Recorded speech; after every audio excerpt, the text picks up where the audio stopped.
Hoy en Fora Apache vamos a coger el toro por los cuernos y vamos a hablar del populismo y de Podemos. Empezaremos con una reflexión de un tipo que aprendió a pensar con Antonio Gramsci, pero también con Juan Domingo Perón. Era argentino, aunque trabajó muchos años en universidades anglosajonas. Se llamaba Ernesto Laclau. Murió justo cuando Podemos estaba en plena precampaña. Laclau decía que cuando las masas populares excluidas se incorporan a la arena política, aparecen formas de liderazgo que no son ortodoxas desde el punto de vista liberal. Sin embargo, el populismo, continuaba Laclau, evita que la política se convierta en mera administración. Abróchense los cinturones. Hoy vamos a volar.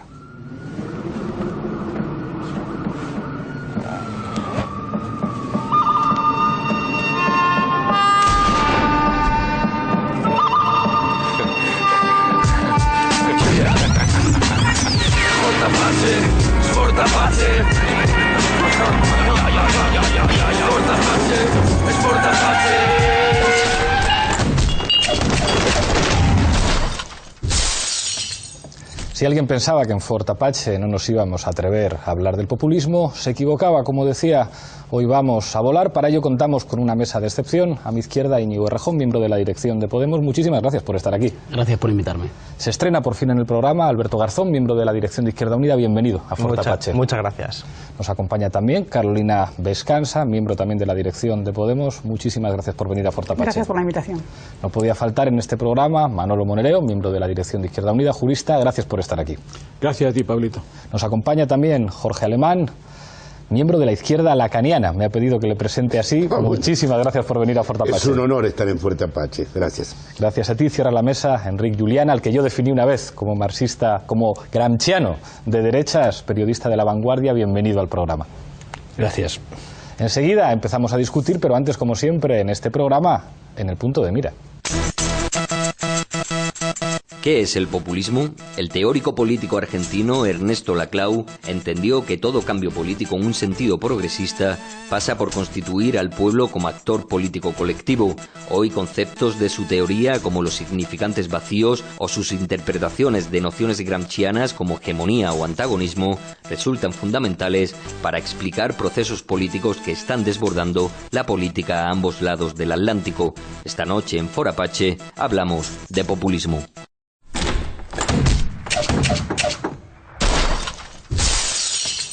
Vamos a empezar fuerte con la pregunta del minuto. Una de las referencias fundamentales para Ernesto Laclau era el comunismo italiano. Después de la Segunda Guerra Mundial en Italia hubo un debate entre los partidarios de entender el Partido Comunista Italiano como el partido de los proletarios, como el partido de la clase obrera. Otro sector del partido, en el que estaba Togliatti, decía: no podemos olvidarnos del Mezzogiorno, del sur de Italia, donde no hay clase trabajadora.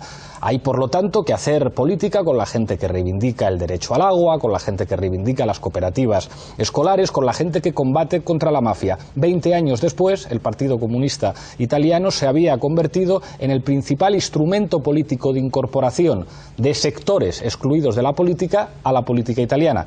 Misma pregunta para los 6 invitados. Empiezo contigo, Errejón. ¿Por qué la experiencia italiana, por qué la experiencia del comunismo italiano es algo tan importante para entender a Laclau y para entender el populismo? Bueno, porque yo creo que el Pichi en un momento dado se constituye en un partido popular. Se construye en un partido de una buena parte que además puede reivindicar con éxito la representación de la verdadera nación italiana, y eso creo que lo hace alejándose de una noción más rusa, si se quiere, de hegemonía, de la hegemonía primera entendida como suma de actores. Bueno, no hay mayoría solo con la clase obrera industrial, hay que sumar actores, y algunos de los mejores teóricos del Pichi dicen: no se trata de sumar actores, se trata de articular, que es una cosa diferente de poner juntos, de yuxtaponer como un sector, otro y otro, sino que se trata de ser capaces de producir un conjunto nuevo, un horizonte nuevo, que es una creación que es, digamos, que es multiplicación, que es más que la suma de cada uno de los actores. No se trata de hacer alianzas, se trata de constituir una voluntad popular nueva que reivindique con éxito para sí la representación del interés nacional. Gracias, Íñigo. Alberto, tu minuto. Hombre, es muy complicado responder en un minuto. Sin duda, Gramsci es parte de esa reversión del marxismo occidental, que es heterodoxa y que lo que hace es cuestionar lo que ha sido la interpretación más ortodoxa del marxismo determinista, y yo creo que eso sí que puede ser un aprendizaje importante. No sé si es fundamentalmente el hito clave, digamos la experiencia italiana. Yo la veo más en el caso de la Revolución Francesa y el salto que hay hasta 1793, porque creo que lo que está representando es que cuando hay una descomposición social como consecuencia de que la estructura social se descompone, evidentemente no hay anclajes sólidos desde lo que tú poder articular y decir, bueno, esto es una clase social que tiene unos intereses objetivos, y entonces eso es lo que ocurría en esos escenarios de transición donde una estrategia populista puede canalizar todas esas demandas con éxito, pero surgen un montón de interrogantes que seguro que debatiremos después en términos de hacia dónde vamos. La experiencia del Pichi, por ejemplo, es una experiencia que en su desarrollo también nos plantea esos mismos interrogantes. Gracias, Alberto. Carolina, tu minuto. Yo creo que la experiencia italiana lo que pone encima de la mesa es que una reflexión sobre el partido como herramienta al servicio del cambio progresivo y no como fetiche. Es decir, la posibilidad de concebir la organización política como una organización viva que es capaz de generar alianzas transversales para anteponer el cambio político al objeto de la conservación misma de la estructura como garante de identidades, etcétera, ¿no? Y en ese sentido, pues debe de ser de los ejemplos más poderosos en Europa en esa dirección. Muchísimas gracias, Carolina. Manolo. Yo he estado recientemente en Italia y me sorprendieron dos cosas. Una especie de retorno, de revival, era Berlinguer, ¿no? Salieron como 15 libros, han salido en Italia recientemente sobre Berlinguer. Y el otro, que sí me sorprendió muchísimo, fue el retorno de Togliatti en los libros y en sus propuestas justamente para después de la guerra. ¿Qué es lo que hay? Yo creo que hay dos cosas, ¿no? Que es, por un lado, el obrerismo, que en Italia y dentro del PC siempre fue concebido como algo negativo. Y por otro lado, lo nacional popular, que yo creo que es lo que emerge realmente en este debate. Es decir, hay una contradicción no resuelta, que no es otra cosa que la hegemonía, entre una perspectiva obredista y una perspectiva nacional popular, que justamente se construye porque es capaz de superar el obrerismo. Y porque es capaz de nacionalizarse, de guiar un país y de guiar una nación. Esa es la clave. Gracias, Manolo. Jorge. Bueno, yo creo que Ernesto tuvo dos intuiciones tempranas. Una, por las transformaciones históricas del capitalismo, que ya no había un sujeto histórico que iba a realizar la historia en su final, un sujeto finalista, un sujeto donde iba a terminar con una sociedad sin clases. Es decir, separó muy claramente a Marx de Hegel. Para él los antagonismos iban a continuar siempre y eran irreductibles.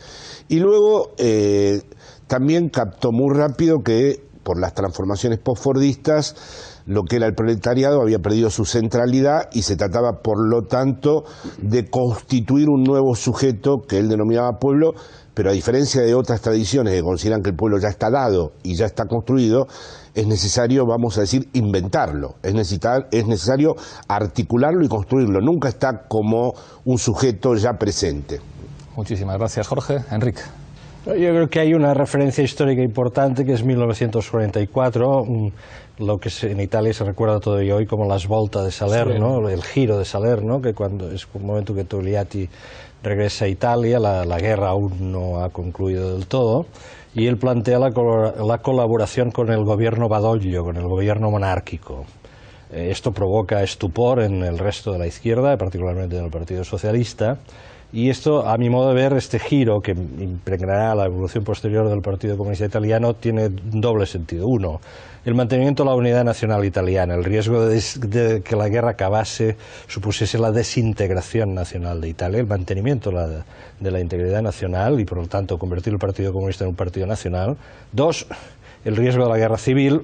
No olvidemos que Togliatti estuvo en la guerra española, nunca quiso volver a repetir o volver a vivir lo que él ha vivido en España e Italia. El pragmatismo de Togliatti, sobre esto se podría discutir mucho. Por ejemplo, Perry Anderson ha criticado muchísimo esta estrategia excesivamente pactista por parte del Partido Comunista Italiano, pero hay un elemento en Gramsci que es completamente actual. Si en algo se puede sintetizar el pensamiento de Gramsci es en decir, hay una batalla política crucial que es la ideología. y la ideología es un campo de batalla para la política. Ahí aparece una noción en la CLAU que es fundamental, que es lo que llama los significantes flotantes, digamos, esos elementos fundamentales para configurar el sentido común de la gente que están en disputa. Yo os pregunto, si aceptamos que existen esos significantes flotantes, voy a empezar contigo, Errejón, ¿cuáles serían en el contexto político de crisis de régimen en España esos significantes flotantes, esas categorías en disputa? O sea, yo creo que la premisa antes es aceptar que el discurso político no es lo que se dice de intereses ya constituidos en un terreno anterior, de intereses ya constituidos en la economía, en la geografía, en la sociedad, que no es expresión, sino que es construcción, que lo que se dice de las cosas produce sentido y que la política es fundamentalmente batalla por el sentido. Y que esa batalla por el sentido se da con materias primas determinadas. Esas materias primas, si se quiere, funcionan como ingredientes. No predeterminan cuál va a ser la receta final, pero... y eso sigue siendo contingente, pero cuál sea la receta tiene que ver con cómo se articulan esos elementos que están ahí, pero que pueden dar lugar a construcciones políticas de muy distinto signo. ¿Cuáles son algunos de los elementos concretos que permiten esa articulación? Estos significantes que en momentos determinados son portadores de legitimidad, por ejemplo, cuya significación concreta no está determinada porque está siempre sometida a una lucha. Yo creo que hay algunos que siempre lo son. La democracia seguramente ha sido el que más se ha vaciado, en el sentido de que le caben interpretaciones más diferentes, pero que sigue siendo un portador universal de legitimidad. Y luego muchos otros, digamos, la ciudadanía, el interés nacional, la idea de país siempre lo es, y los términos más abiertos. Y creo que ahí, para pensarlos, siempre hay que moverse en una tensión. Si están demasiado abiertos y pueden significar cualquier cosa, tienen siempre el riesgo de estar demasiado vacíos y de que el antagonismo a su interior sea salvaje. Si están demasiado cerrados, tienen la posibilidad de ser muy fuertemente identitarios para minorías y con mucha dificultad de seducción. Creo que tiene que ver siempre con una batalla sobre cuáles son las palabras que transfieren legitimidad. Yo creo que democracia es un ejemplo muy, muy claro en el que hemos debatido en muchas ocasiones. Una experiencia como, por ejemplo, la caída de los países del llamado socialismo real, en el que la oposición utilizaba los mismos significantes que utilizaba el gobierno oficialista, como democracia o libertad. Creo que son elementos que están en disputa hoy en día, pero que en tanto que pueden concebirse como un espacio de continente donde caben un montón de interpretaciones posibles. Voy a poner un ejemplo: libertad.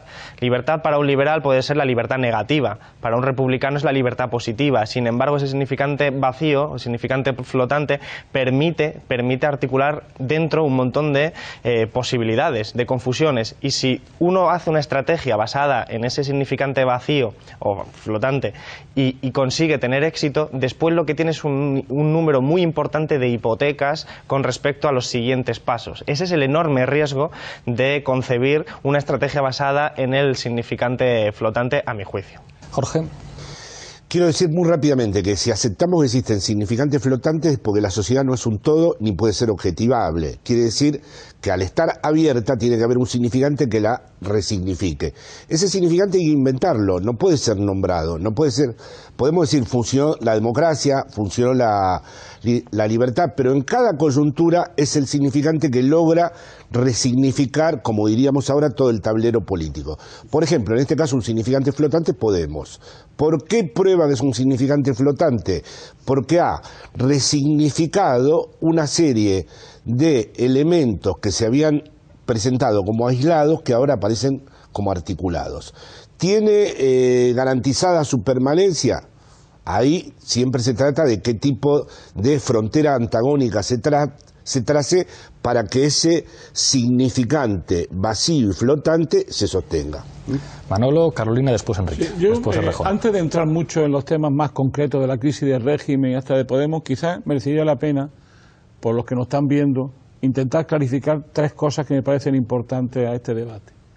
El primero es lo que podemos llamar el significado histórico del populismo. El populismo ha tenido una historia, y una historia real, que por cierto es el modo de nombrar fenómenos latinoamericanos por gente que no es latinoamericana. El término populismo no viene del propio Latinoamérica, ni tiene nada que ver, es un modo de nombrar desde fuera un fenómeno que es el populismo histórico. Una segunda cuestión es, lo que ya tiene que ver con la CLAU mejor, es el análisis del discurso populista. Es decir, y que tiene que ver a partir de, como antes hemos estado viendo, de una mirada. de un vacío, de algo que se nos había quedado fuera de toda la acción colectiva y en concretamente de la autoorganización social. Y luego yo diría que es un tema quizás más importante para ver fenómenos como Podemos o otras cosas, lo que podríamos llamar la existencia de situaciones populistas, es decir, de condiciones populistas, es decir, de situaciones que promueven la emergencia de discursos populistas, porque eso es lo que hace aterrizar, porque si no parecería que el discurso populista está por encima de todo, ¿no? La teoría desde el punto de vista teórico, y que no tiene agarraduras, ¿no? Yo creo que la clave ahora es pensar por qué estamos en una situación populista y que tiene que ver con eso. Digo un ejemplo para hablar del tema italiano, ¿no? Yo creo que estamos en la época del post. Yo creo que en la época del post hay 3 post que tienen mucho que ver con esto. El primer post es clave en nuestro imaginario social, que es el socialismo. O sea, el socialismo como primer post. Estamos en una época postsocialista, donde el socialismo ha dejado de ser un referente de masas colectivo y revolucionario para las 3 grandes componentes que había detrás de eso, que era el anarquismo, la socialdemocracia y el comunismo. Luego estamos en un segundo post, que hemos ido viendo y que, por cierto, la Clau y Chantal lo han estudiado bien, que es la pospolítica. Y ahora estamos en un nuevo post, que creo que es el grave, el profundo, el sistemático, es la posdemocracia. Estamos construyendo sistemas políticos postdemocráticos, donde el autogobierno del pueblo, por el pueblo y para el pueblo ya no funciona como tal. Son soberanías limitadas, oligárquicas, cada vez más firmemente ancladas con el poder. Bueno, yo creo que esas 3 posts explican mucho, justo con la crisis del régimen en España, del régimen político, la emergencia de una situación populista. Y es donde yo creo que está la clave, que es que se han creado condiciones objetivas y subjetivas para una emergencia de fenómenos populistas en torno, para mí, que sería mucho más claro, la emergencia del sujeto nacional popular. Carolina. Estoy muy de acuerdo, ¿no? Y posiblemente la caracterización como situaciones populistas sea un término o una denominación posterior a las situaciones mismas. Quiero decir que históricamente ha habido muchas situaciones favorables al populismo que no han sido bautizadas como tales. Que en ese sentido el término acuña cosas que son muy anteriores al término mismo y que posiblemente no hayan sido bautizadas como tales. Pero en ese sentido yo creo, bueno, y retomando digamos el nivel anterior del debate, ¿no? Que quizás sea ir un paso por delante, y creo que la intervención de Manolo en ese sentido ha sido muy clarificadora. Yo sí pienso que una de las características de estas situaciones populistas es que precisamente se abre el espacio a la resignificación, a la fuerza performativa de la palabra, que es un espacio que en situaciones no populistas está precisamente cerrado. Y yo creo que más que centrarnos ahora en los significantes flotantes o vacíos, ¿no? Que son los que se están abriendo, los que se están poniendo ahora encima de la mesa, yo creo que la principal característica del régimen del 78 es su capacidad, su fuerza para cerrar de manera muy hermética otros significantes centrales normalmente en la construcción del relato ideológico de la mayor parte de las sociedades de nuestro entorno. ¿A dónde quiero ir a parar? Quiero decir que lo que intento decir es que yo creo que más que estar siendo ahora mismo capaces de construir o estar presenciando la emergencia de significantes flotantes, lo que estamos viendo es la apertura de significantes aparentemente muertos, ¿no? En términos de Volosinov o tal, ¿no? Es decir, que significantes que aparentemente tenían un sentido cerrado, que ya no era discutido ni debatido, por primera vez en décadas y casi, sí, bueno, en décadas, casi un siglo, ¿no? Comienzan a disputarse, comienzan a debatirse. Por tanto, más yo creo que ahora estar asistiendo a la emergencia de esos significantes flotantes, lo que estamos asistiendo es a la demolición, o mejor, o como diría Volosinov, a la resurrección de significantes que creíamos muertos y que sin embargo estaban vivos o podían resucitar. Enrique. No, yo, perdonaréis que no manejo también el cuadro conceptual, pero a mí todo lo que estáis planteando me remite un poco. Me venía ahora a la memoria un estribillo que en 1976 tuvo un grandísimo éxito político, en el momento en que el gobierno Suárez impulsa el referéndum de la reforma política.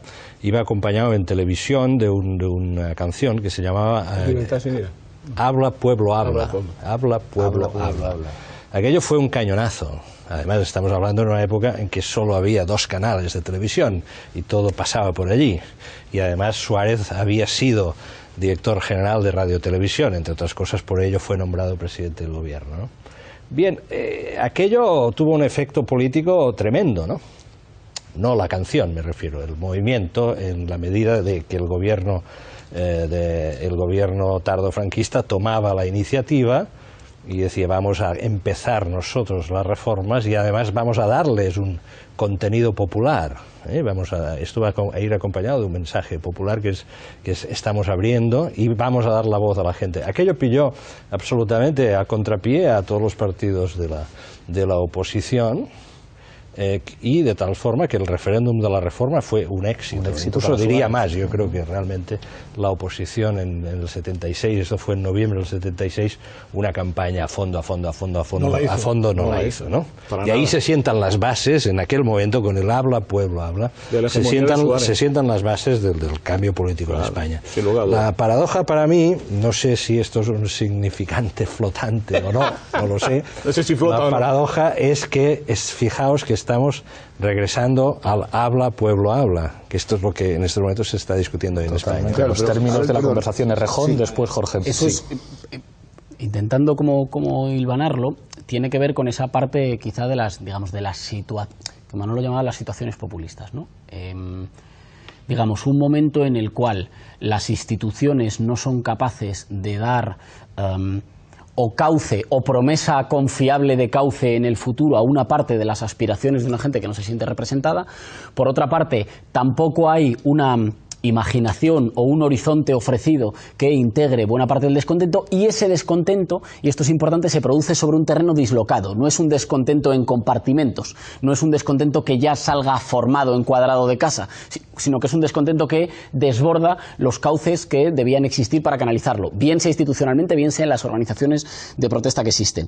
¿Eso es una situación populista? Bueno, es posible, pero entonces tenemos que reconocer que eso es una intensidad que recorre siempre toda política, está siempre ahí, pero no necesariamente contraponiendo las contradicciones ideológicas. Sería, por ejemplo, absurdo tener que elegir entre, bueno, entonces yo que prefiero, las experiencias socialistas o las experiencias populistas. Esto, porque que uno encuentre esto en el discurso de Mao, o que uno encuentre esto en el discurso de la Revolución Cubana, esto es un momento que recorre siempre todas las experiencias. Y claro, decía Alberto, claro, pero es que entonces, si todos los términos están siempre sujetos a la posibilidad de ser resignificados y el lazo social no está constituido sólido en algún sitio, sino que siempre está sometido a una disputa, claro, entonces, ¿qué hipotecas tienes para después?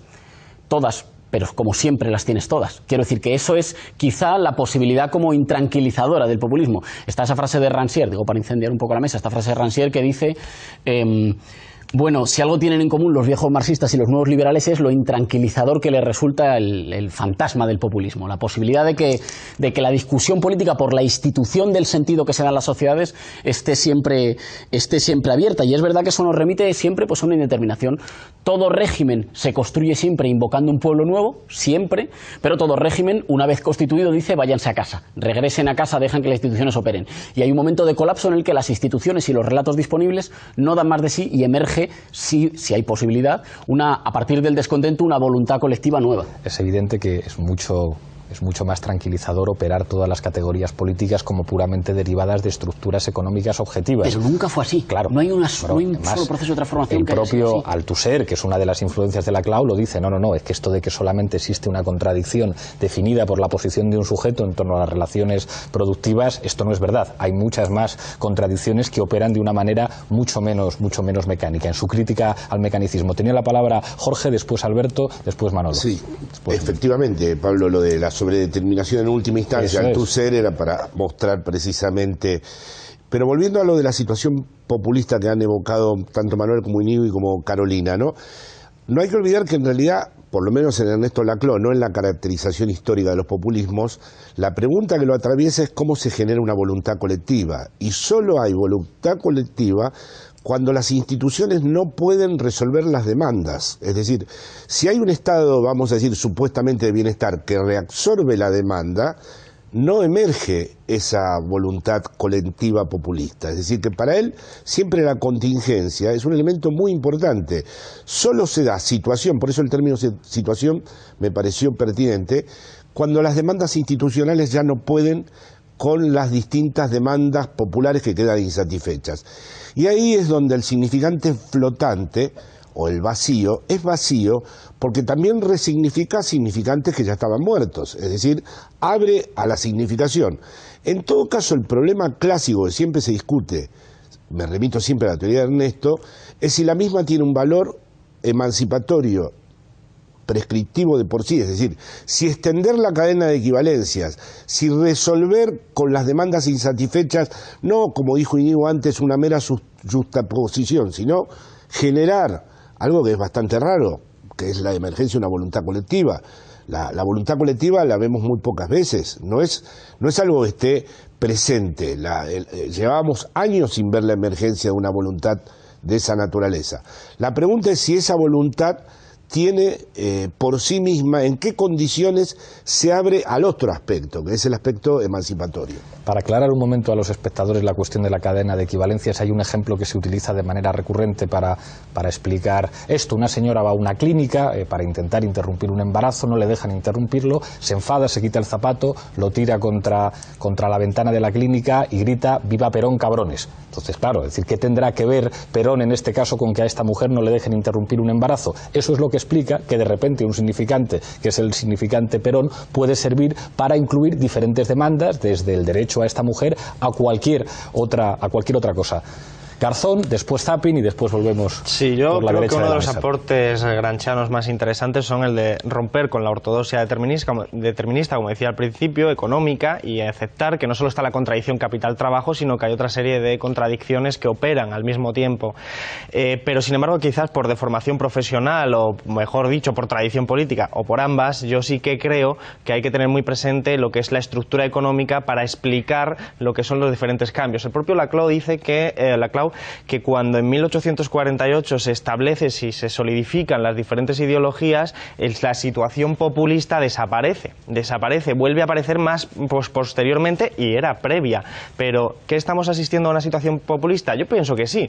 Pienso que estamos en España en un momento de construcción de una sociedad postfordista en la que caen sobre todo la gente más joven, por eso hay una ruptura generacional, mientras que hay una situación fordista para una gente que se ha creado también políticamente en el régimen del 78. Entonces, es un choque que explica que hay una situación populista. Ahora bien, cuando decíamos lo de las hipotecas, yo pienso que un significante flotante muy efectivo es casta. Casta, o para no provocar demasiado, oligarquía, podría serlo también, y el propio Laclau lo sitúa. Son significantes flotantes en el que yo me encuentro con la calle a alguien que es un médico ultra cualificado, o a un panadero, o a alguien, cualquier otro, que todos van a focalizar, digamos, en ese contexto, en esa palabra, en ese significante flotante, todas sus demandas.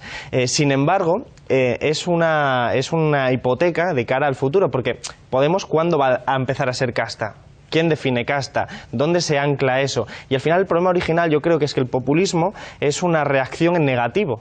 No es un proyecto en positivo, como podría ser el socialismo, al que uno va encaminado, sino que el populismo puede ser en estos casos entendido como una reacción de canalización, que puede ser muy exitosa, de demandas insatisfechas, pero que una vez has llegado tienes una serie de hipotecas que tienen que ver, por ejemplo, pues como decía Laclau, pues en las propias hipótesis, en una hipótesis que creo que no se cumple en España, que es la de sacar a la gente que estaba excluida políticamente e incluirla. Yo no veo que lo que Owen Jones llama los chaps estén votando en masa, ni siquiera, al menos todavía no lo estoy viendo, y sobre todo pues esa hipoteca de cara al siguiente paso a ganar, qué es lo que hay que hacer y sobre todo en qué base social te vas a anclar tú, porque también tiene esa otra hipótesis del liderazgo de un líder fuerte que también va a condicionar mucho, digamos, los pasos posteriores. Muchos temas para la mesa, pero antes, Zapping Apache. A la salud, a la escolaridad, a la seguridad, etcétera. Y para que pase a ser populista, en el sentido estricto del término, lo que se necesita es que todas esas demandas cristalicen alrededor de ciertos símbolos que las unifiquen y las interpelen como totalidad. Y en el 90% de los casos esos símbolos están ligados al nombre de un líder. Yo soy un militante, no un macho alfa. Me pongo a las órdenes. Yo no creo que pueda haber un proyecto de cambio en un sentido progresista sin un proceso de movilización de masas. Los gritos de indignación en las calles son el germen de Podemos. Los ciudadanos sienten que no tienen respuesta de los políticos y se unen para solucionar sus problemas. Lo característico del populismo es que divide la sociedad entre los de arriba y los de abajo y hace una apelación a los de abajo. Ahora sería los de abajo contra los de arriba. De oligarquía frente a ciudadanía. Pueblo contra la casta.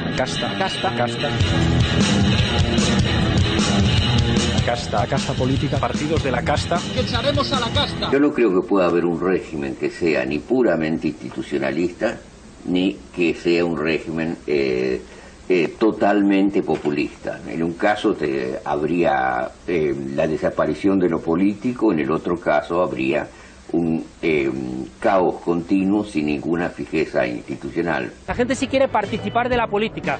Nos hemos cansado de una manera de hacer política y la nueva la tenemos que reinventar entre todas y todos, y eso es Podemos. Yo creo que sin constituir al pueblo como actor colectivo no hay posibilidad de cambio en ningún sentido progresista del término. Ahora, esa constitución del pueblo como actor colectivo requiere la agregación de demandas individuales que confluyen en ciertas imágenes comunes. Tienes que ser capaz de producir símbolos, frases, significados que articulen a mucha gente que estaba harta, que estaba resignada, que estaba triste, que pasaba, que creía que esto no iba con ellos.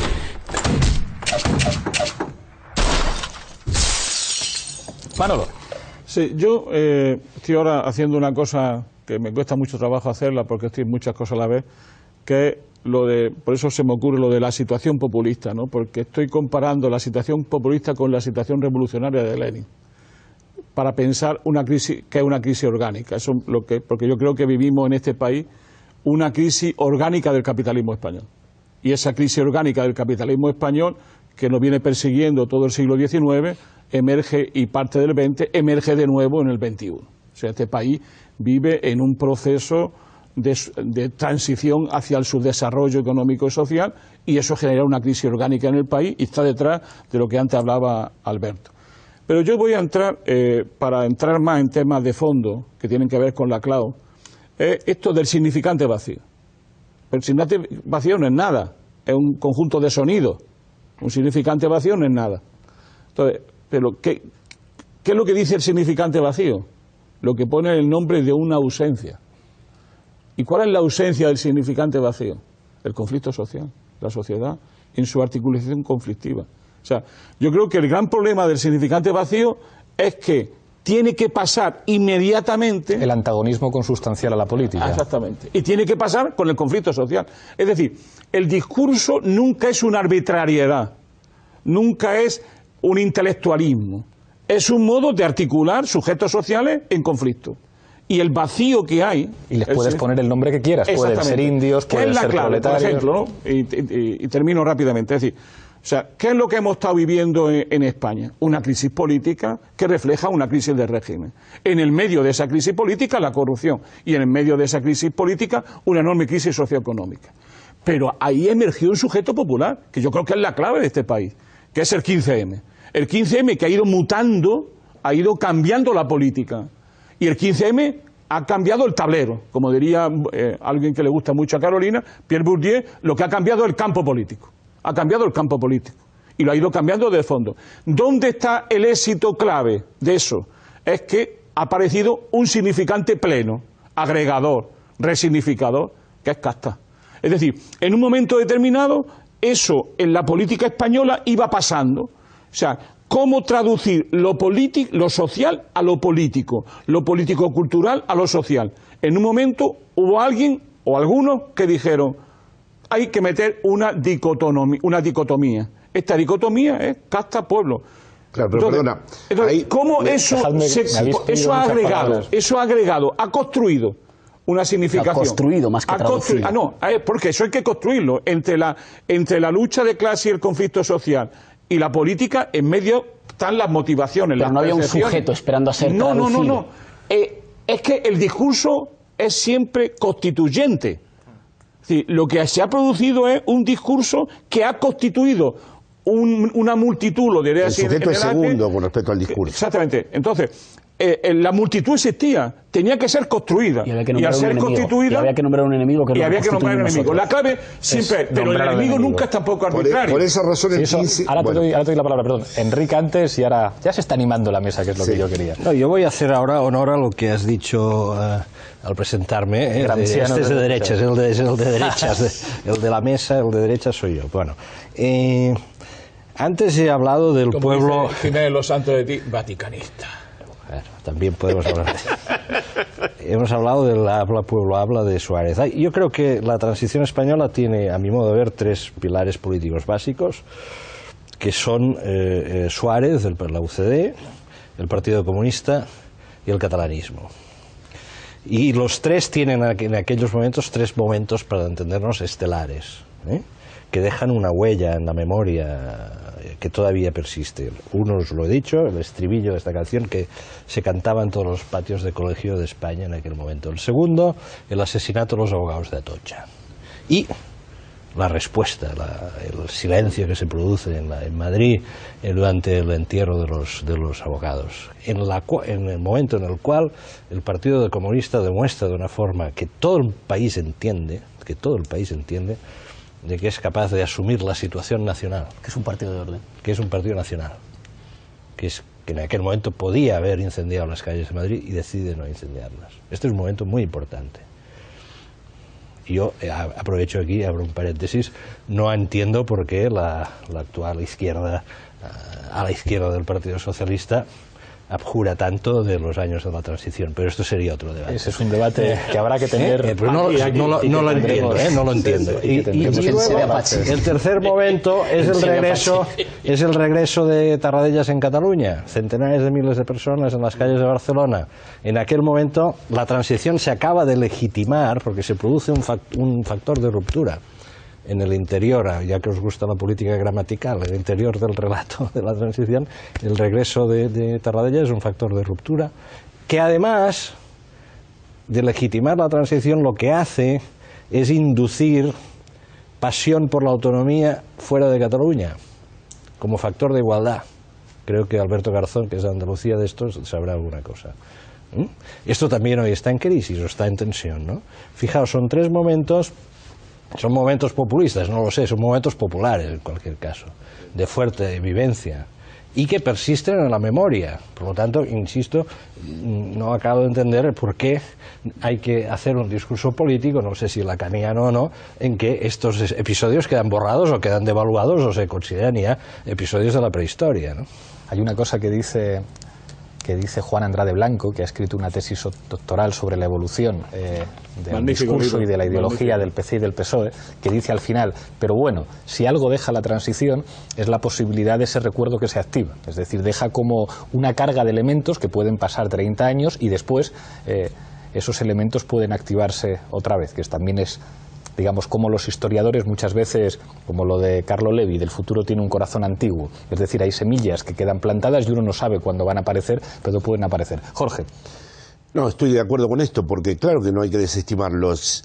Otra de las pruebas de que estaríamos en una situación populista y un significante flotante es la organización de una relectura de toda la transición, muy minuciosa y muy rigurosa, incluso tratando de intentar una resignificación de la misma, porque si no uno cree en la novedad es de la mercancía. Yo creo, en esto soy lacaniano, en el retorno de lo reprimido, es decir, esta experiencia política es importante en la medida en que permita un lugar para que vuelva a retornar lo que estuvo reprimido en la transición. Pero para saber lo que estuvo reprimido en la transición hay que indagar exactamente todos estos hitos que tú has señalado muy bien. En segundo lugar, yo no creo que haya una crisis del capitalismo, Es decir, ahí hay otro debate. Creo que hay una gran crisis institucional, una gran crisis de los lazos sociales y una gran crisis de los sujetos, que es sobre las que repercute el nuevo procedimiento neoliberal en la construcción de su nueva racionalidad, pero no una crisis del tipo como se caracterizaba en el marxismo clásico. Claro, las contradicciones del capitalismo ya no se sostienen más, estamos cerca de algún evento, porque eso introduce de nuevo una o sea, finalidad lo que hay que cambiar teleológica. es el concepto de crisis. Exactamente, O sea, habría hay que hacer reformular. Una crisis, entre comillas, no catastrofista. ¿no? Eso es, tendríamos que entender entonces que la crisis es un modo de ser del propio capitalismo contemporáneo. Capitalismo, las crisis cíclicas. Entonces, ahí vuelvo sobre la palabra populismo porque Alberto dijo también algo importante. Es un término negativo, dijo. Pero ¿acaso no nos compete a la izquierda actual o a los que queremos una lógica emancipatoria admitir que no podemos nombrar ya cómo es la salida del capitalismo? Que eso tiene que permanecer nominado, que ya no podemos decir, no, es que la salida del capitalismo se denomina socialismo. Me parece que eso ha quedado ya Eso es puesto. decirle mucho a la izquierda. Es como decirle a la izquierda que las reformas que está haciendo no son un elemento transicional que camina hacia el socialismo. Cualquiera que sea de izquierda dice, todo lo que estoy haciendo yo, aunque no se entienda bien, entienda usted que forma parte de un proceso de transición que va hacia donde yo le digo, que es como, bueno, pues como usted me cuente. Exacto. Carolina, Alberto, después Errejón. Yo creo que estamos asumiendo la fuerza performativa de la palabra, asumiendo que el sujeto histórico está sin construir, asumiendo que la propia construcción del sujeto es casi la clave del proceso. Hay un elemento del populismo que no estamos poniendo encima de la mesa, y es que yo creo que todos los fenómenos populistas, o por lo menos en el estigma del populismo mismo, está la idea del cuestionamiento de una parte muy importante de los principios de la democracia liberal, que son fundamentalmente el principio de la soberanía popular y el concepto de representación. O el uso que la democracia liberal hace de la idea de representación. Y eso yo creo que es algo común a todas las fórmulas del populismo. Y eso yo creo que ahora mismo, en este momento más destituyente que constituyente, visibiliza de alguna manera que lo que estamos asistiendo ahora no es a una construcción exitosa de montones de significantes vacíos.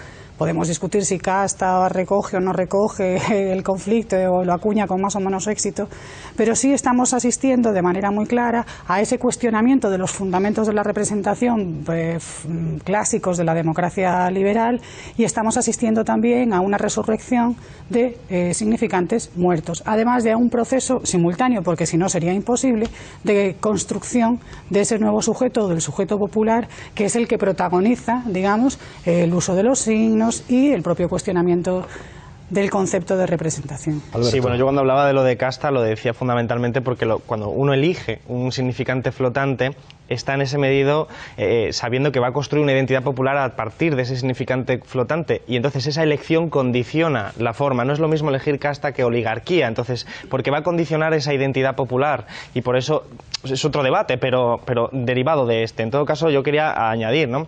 Estoy de acuerdo. La izquierda, cuando habla o hablaba de socialismo, eso ya se ha acabado prácticamente. Es decir, aunque sea una cuestión que sea difícil de llevar a los escenarios que todavía donde dominan o predomina la liturgia y las ceremonias, lo cierto es que hoy, como decía Jameson, es más difícil concebir, digamos, es más fácil concebir el fin de la humanidad que el fin del capitalismo. Pero lo cierto es que se refiere, por ejemplo, a lo que Zizek llama en su artículo contra la tentación populista, precisamente hace un chiste y dice que hay alguien buscando unas llaves bajo la luz de la farola y le pregunta que dónde se le han caído las llaves, y dice, en un lugar oscuro, y dice, ¿y por qué lo miras aquí? Y dice, porque se ve mejor. A lo mejor es que hemos perdido la forma de detectar la situación actual en positivo. Yo sí creo que hay una crisis del capitalismo, y es que donde rompe la Cló con Gramsci de una forma muy clara es en la acepción de que hay lucha de clases. Gramsci sí cree que hay clases sociales, la Cló a veces, bueno, depende de la interpretación, pero Gramsci lo llega a decir de esa forma explícita, la Cló ya no, y yo creo que eso está en origen, pero sí creo Alberto, que hay una... perdóname ahí, porque sí, muy breve. Sí, termino muy rápido. Discúlpenme, perdón. No, termino muy rápido. Estoy acostumbrado a la televisión argentina. Sí que creo que hay una crisis capitalista en la medida en que el neoliberalismo, y en su concreción en España, está agotado, y en Europa, porque es un sistema que no da tiempo a decirlo, pero está implosionando y que ha sido una huida hacia adelante. Eso Polanyi yo creo que utiliza categorías conceptuales mucho más útiles. El doble movimiento de Polanyi, cuando avanza el libre mercado, genera frustración, indignación y una necesidad de la sociedad de protegerse. Y creo que estamos en esa situación populista, la ha llamado Manolo, pero se le podría llamar el doble movimiento de Polanyi, de intentar protegerse del avance del libre mercado. Errejón. Una aclaración primero, porque alguien que lo viera podría preguntarse, bueno, ¿y por qué dicotomizar? O sea, ¿por qué tienen ustedes ninguna voluntad de dividir a la sociedad? ¿Por qué no podemos seguir viviendo reconciliados? Y creo que esto hay que explicarlo, porque si no parece que es una especie de voluntad guerrerista. No es que hay que dicotomizar, hay que romper. No, se trata de que igual que todo régimen se constituye invisibilizando algunos dolores, solo su emergencia en un plano nuevo, en una dicotomización nueva, que lo hay en toda política transformadora, permite siempre poner encima de la mesa algo que a alguien le dolía y que no podía explicar políticamente. Se le podría acusar al movimiento de derechos civiles de los negros en Estados Unidos, decir, oigan ustedes, con lo bien que nos llevamos ayer, que éramos una gran familia en este país, ¿por qué tienen que venir ustedes a dividirnos? ¿Por qué tienen que ustedes que polarizar? En ese polarizar hay siempre la posibilidad de democratizar, de politizar algo que te dolía. Ayer era tu problema. Conflicto social y hoy previo. claro, pero un conflicto social que no está en absoluto escrito, que son diferentes ingredientes que pueden dar lugar a recetas muy diferentes y que lo normal, por desgracia, siempre es que no den lugar a ninguna receta. Y aquí sí que diría, claro, la cuestión fundamental, tiene un artículo de la CLAU que es ¿por qué construir un pueblo es la tarea fundamental de una política radical? La cuestión fundamental siempre es cómo agregar del descontento o de los diferentes dolores una voluntad unitaria que además pueda reclamar para sí un horizonte de universalidad. Y esto es lo que pone nervioso de nuevo al liberalismo y al marxismo. Al liberalismo porque querría haber cancelado la historia. Se acabó. Cualquier reivindicación de lo universal es totalitario. Lo que hay son individuos que expresan decisiones racionales en el mercado electoral. Y una parte fundamental del marxismo diciendo no, esto de que el universal esté siempre sometido a disputa política y pueda ser siempre discutido y construido en un sentido u otro, esto es un jaleo. Estos son mejores, incluso si ninguna experiencia política concreta pudo concretarlo, son mejores, digamos, los itinerarios cerrados que ya sabíamos que había al final del recorrido. Pero es que incluso el socialismo funcionó fundamentalmente como mito. O se ascribían las masas a la idea del socialismo por un programa cerrado de transición. En absoluto. La liturgia no era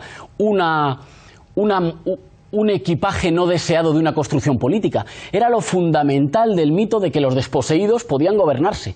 Y por tanto, las canciones, los símbolos, las banderas, las promesas de un horizonte diferente eran lo que construyeron una promesa fundamentalmente dicotómica. Fundamentalmente, la única diferencia es que la historia se podía acabar. Había un momento en el que una clase determinada podía como era una clase universal, estaba destinada al liberarse, terminar con la historia. Y me parece que este enfoque lo que dice es, hay una parte fundamental de la política, que es el conflicto, que está siempre ahí, que no se soluciona nunca y que tiene siempre, digamos, dos momentos, y con esto cierro. Un momento de péndulo, un momento de ruptura y emergencia de lo popular, de una voluntad nueva, y un momento de institucionalización y de canalización vertical. Y efectivamente, ninguna sociedad vive siempre en ruptura, pero ninguna sociedad, y sobre todo cuando aumentan los dolores y las insatisfacciones, puede vivir siempre en la no me hagan corros, váyanse a casa, en la fragmentación que incluye la institucionalización. Llegamos al final, vais a tener todos un minuto de conclusiones. Empiezo por ti, Enric. Minuto de conclusiones. Iba a citar algunos ejemplos más de la historia, pero bueno, muy rápidamente. Vivimos el referéndum de la OTAN, vivimos el momento en que el gobierno del Partido Popular prometía AVE en todas las provincias. Vivimos en estos momentos, por ejemplo, en Cataluña, la promesa de un Estado independiente que de realizarse resolvería todos los problemas existentes, ¿no? Quiero decir con ello de que la componente populista, en un grado u otro, ha impregnado la política española de los últimos 35 años. Es decir, la discusión, pienso que cuando ahora se habla de populismo, las mentes efectivamente se remiten directamente siempre a Latinoamérica. Es una discusión interesante, conviene hacerla, pero y quiero insistir en este punto. Hemos vivido un periodo democrático relativamente apacible hasta fecha reciente, en el que ha habido siempre ingredientes de carácter populista. Gracias, Enric. Jorge, tu minuto. Que en la estructura del capital, en su lógica interna, no hay nada que haga posible su desconexión. El capital está hecho de tal manera que no puede ser ya desconectado por ninguna figura histórica. Por lo tanto, la única posibilidad de apostar por la desconexión del capital es a través de una construcción política. Esa construcción política no viene garantizada por ninguna dialéctica previa ni por ninguna lucha de clases como principio de realidad.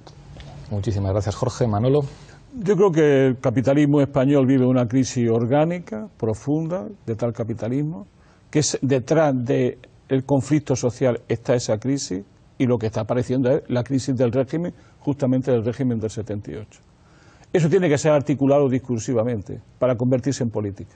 Y esa articulación política lo que nos lleva irremediablemente es a convertir en fórmulas políticas este discurso que emerge ya de la sociedad. Eso se llama poder constituyente. Y una cosa creo que es muy importante. Eso no significa que el socialismo esté cancelado, ni siquiera en el imaginario. Antes se ha hablado del socialismo como mito, eso era de Sorel. Lo recogió un pequeño hombre peruano llamado Mariátegui. Y seguramente grandes de las cosas del futuro del socialismo sea empalmar nuestra crisis con el pensamiento y la acción de gentes como Mariátegui. Gracias, Manolo. Carolina. Yo no querría abandonar la mesa sin poner o sin decir algo relativo a las condiciones materiales. Quiero decir, a las condiciones materiales que subyacen y acompañan a este proceso de crisis de régimen que evalúo como momento populista. Momento populista acompañado en el nivel mundial por un crecimiento de la desigualdad sin precedentes que genera unas condiciones materiales en la humanidad que no tienen antecedentes en todo el marco de análisis de los últimos 200 años, bueno, de la historia de la humanidad, ¿no? Entonces, más allá, digamos, de la reflexión sobre la lógica de la capacidad performativa de la palabra, que me parece crucial, creo que no conviene perder de vista las condiciones materiales que acompañan a todo esto. Dicho esto, el momento populista en estos momentos, tal cual yo lo interpreto en nuestro país, es un momento que está mucho más marcado en este instante por la construcción del sujeto político que por la búsqueda de significantes vacíos. Y en ese sentido, el éxito o la capacidad progresiva de articulación del movimiento va a tener más que ver con la capacidad para construir el sujeto que con el éxito en la formulación de significantes. Carolina. Alberto, tu minuto. Yo pienso que cuando se están acabando las certezas previas y las seguridades, emerge siempre una brecha de oportunidad en una sociedad que busca protegerse. Eso es lo que Polanyi teoriza en su libro La Gran Transformación y en otros, y es lo que creo que ocurre cuando se salta la modernidad y entonces cuando Marx dice aquello de todos los sólidos se disuelve en el aire, y creo que es un momento en el que estamos viviendo ahora. Se están acabando las certezas, eso en nuestra crisis orgánica que diría Gramsci, crisis de régimen que diríamos nosotros, significa que hay una cosa que se llamaba clase media o que se autoidentificaba a la gente como clase media que está perdiendo sus seguridades, sus certezas, y entonces se abre una brecha de oportunidad en la que se resignifica todo. Pero el origen último de eso es que el capitalismo en su ida hacia adelante le sobran ahora mismo lo que habían sido las conquistas sociales, la sanidad pública, la educación pública, le sobran para intentar seguir avanzando hacia adelante como en esos hámster en una rueda, y eso es lo que abre la oportunidad. Pero la respuesta tiene que siempre responder a la cuestión económica, lo que decía en la campaña de Clinton, no es la economía estúpida, hay que responder cómo producir, cómo distribuir y cómo consumir. Gracias, Alberto. Rejón, tu minuto. Bueno, qué gusto poder discutir estas cosas, y gasto 3 segundos en decirlo. Ni la guerra es la continuación de la política por otros medios, ni la política es la continuación de la guerra por otros medios, sino que la política es esa actividad de institución y de disputa por construir sentidos que nos expliquen cómo vivimos en común, a qué cosas tenemos derecho y qué posiciones ocupamos cada uno. En esa guerra por determinar quién ocupa qué posiciones, la hegemonía es efectivamente esa capacidad siempre de un sector particular de construir y encarnar un interés universal, una idea universal que siempre es trascendente. Eso tiene que ver, me parece, siempre con la construcción de un horizonte que tiene una parte siempre constituyente, que es un horizonte de pueblo, que es la posibilidad de la recreación de un pueblo. Cuando eso además es conducido por sectores que habían tenido un papel hasta entonces subordinado o subalterno, para los privilegiados siempre es tumulto, siempre es caos, siempre es jaleo y siempre es miedo. Eso es porque les asusta ese momento democrático, de expansión democrática que tiene la irrupción de lo plebeyo. Gracias, Errejón. Dijo Federico Engels, quizá con arrogancia, pero no sin razón, frente a la tumba de Marx, que si Darwin había descubierto las leyes de la evolución, Marx había descubierto las leyes de la historia. Probablemente sea cierto, pero descubrir las leyes de la historia y reconocer que la historia determina la política no implica descubrir las leyes de la política. No nos van a contratar para hacer un prime time en un sábado por la noche, pero este programa ha sido histórico y se verá durante muchos años. Muchísimas gracias a los 6, nos veremos la próxima semana aquí en Fort Apache.